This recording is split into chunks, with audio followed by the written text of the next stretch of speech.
5 of the rarest comics of all time. Let's talk about it.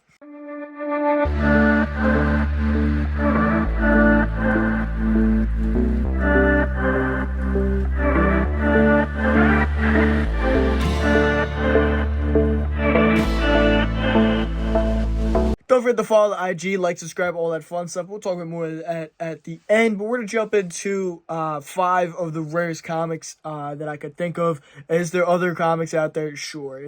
But I'm not talking about like your action ones and, just random books from the 30s and the 40s that are tough. These are books that, I either have first-hand knowledge of or extensive knowledge on the history about, or maybe there's only 100 copies of them in existence and stuff like that. Such books I want to talk about. First one we're talking about is Motion Pictures Funnies Weekly #1. This is a book that only technically works because it was actually unproduced. They made 8 to 9, depending on the sources you have, sample copies, because this was a book that was supposed to be given out at theaters. Now, the reason why not only is this a tough book to find, but the reason why this one's super significant is because it is the first appearance ever and origin of Namor in an 8-page story. This is a book, it was never given out. The 8 to 9 copies that are known to exist, they are samples shown to theater owners, and on the inside of the book, it was supposed to go 4 issues, I believe, actually. There's pages that exist out there and covers out there for 2, 3, and 4, but there's only 5 of these in the census of issue 1. There's 5 in the census. There is 3 blues and 2 restored, and there's one as high as a 9.0 on a blue label. So I assume it's sort of like a file copy of an unproduced book or something like that, but that's crazy. A book from, what is this, 1939, I believe. It's an old book to have a 9.0. Some guys get 8.5s on books that came out this year. So that's pretty impressive. So not only is this 1939 comic the debut of Namor, it's also the debut of Atlanteans, American Ace, Princess Fen, the Holy One, and Thakar, the King of Atlantis. I'm sorry, Holy One, later named Thakar. Excuse me. And then there's other stories in the book, but we focus on the Namor 8-page story.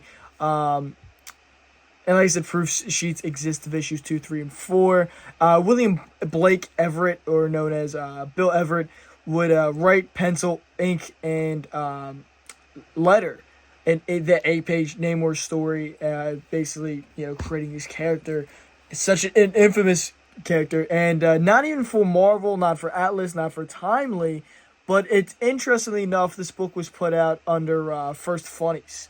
So, kind of something interesting there. You got, 8 pages, Bill Everett's story, and he would go on to co-create characters such as Daredevil and Zombie, and he worked on the original Captain America run from the 40s and stuff like that. He's a major player. And this 8-page story would later be colorized and reprinted in Marvel Comics #1 in 1939, later that year. Another infamous comic.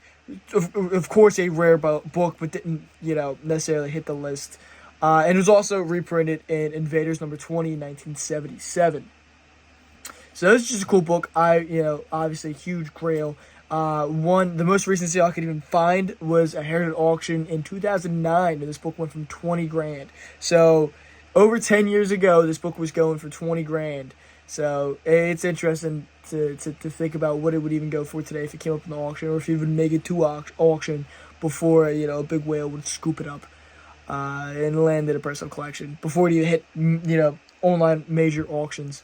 So just a book that, of course, anyone would love to own, but with only, let's say, at the most 10 copies existing, I can't imagine even ever finding this one, seeing it in person, regardless of, it's just such an impossible book. Moving on, If the Devil Will Talk came out in 1950, and this is a book that you don't really see too often. I don't know how many of these exist. They come up every once in a while. It's not an extremely rare book, but it's nothing I see very often. It's just not, a book where there's only 8 or 9 of these, but, it's still a pretty cool book. This had a 6.0, break $1,300 this week, and it made the Key Collector's Hot 10 runners-up, which has kind of sparked my thought process and landed on it. It's basically like a Bible thumping promotional comic, 1950.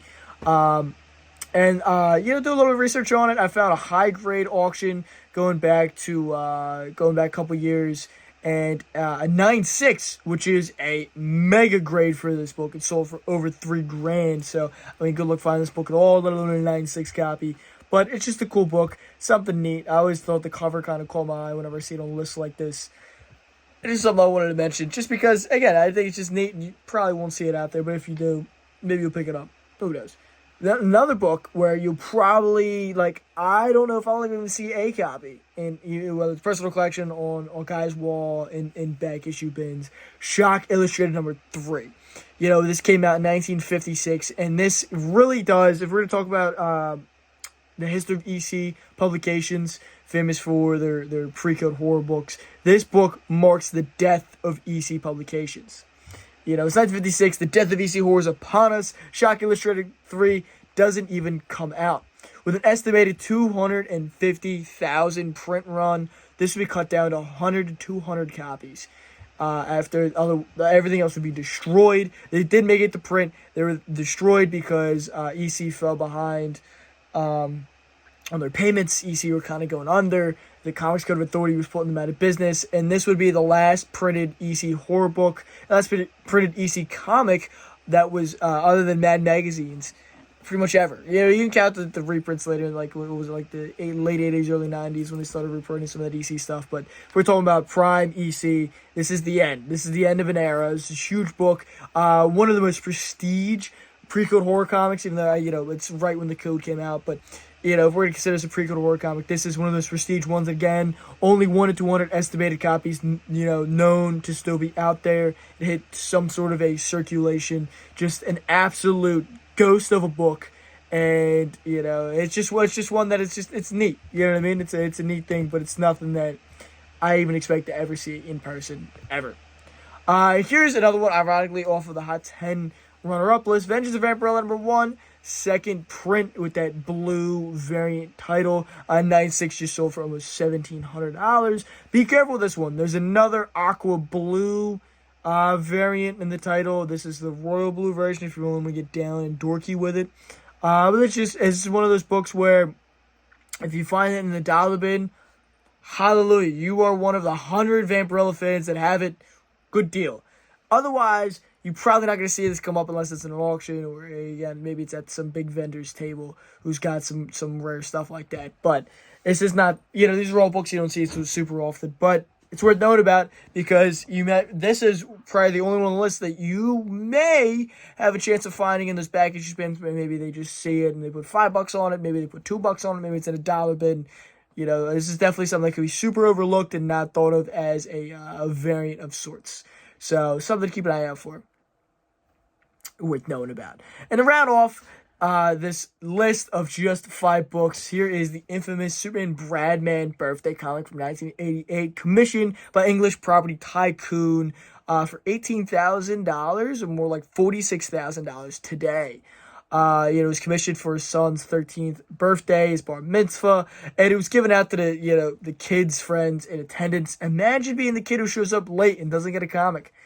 Whew, man. And basically, they made an original comic for his son, and it's about the Bradman family. Basically, I believe the story is called Island of Bradman, and they're like in a bubble on an alien planet or something. Their house is for some reason in a bubble, and Superman's got to protect them, but there's this weird kryptonite shield thing, and it's goofy. It's fun. It was literally for a kid's birthday party. Commissioned straight for that. Original Kurt Swan pages have been auctioned off in the past, with inking by Angela Torres, and to capture even the family's likenesses. Again, we follow the family and we follow Superman in the story on this alien planet. I estimated 100 copies to be produced, although I've seen claims between 25 and 250 as a range. But, Pandora Comics actually just got a copy of this in Jersey, and they just said at the comic link, this kind of reminded me of the book. And so go check that out if you're interested. I believe it goes off the 11th of this month. So a little bit of time, it's already got a pretty penny on it. They got an 8.5, which is pretty exciting. But if you want to find a comic, a Superman comic that's more rare than Action Comics number 1, this is the one. There's less copies of this than Action 1 out there. So if you want the rarest Superman comic out there, you could buy one right now at Comic Link through Pandora. So go check that out if you're interested, or even just it's just cool to check out. You know what I mean? I looked at it. I'm not buying it, but I looked at it. It's cool. So there is the 5, or at least 5 of the rarest comics of all time. I may do another one of these, so if you think I left off some books, let me know down in the comments below. Do you have any of these? Especially sound off in the comments. You have one of these. That's pretty awesome.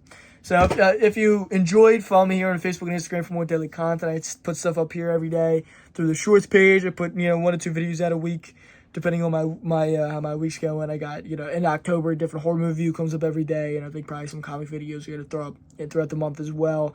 On Instagram, I post throughout the week. I do like a Tales on a Hunt thing where I talk about going out and hunt for the comics, where then I do the videos of the hauls of what I bought, Tales on a Hunts, people I ran into, stories I have, stuff like that. Stuff I didn't buy, cool stuff I ran into. It's just fun on Instagram fun. I post on Instagram other stuff too, Facebook other stuff, Facebook group Fandoms Unleashed for behind the scenes look at Connor's comics, more daily content there. You got people going in besides myself posting, you got behind the scenes, polls on upcoming videos. You go in yourself and you can post about a comic you read, a comic you bought, a movie you watched, whatever it may be. Go check all that out. Link down in the description. Until next time. Peace.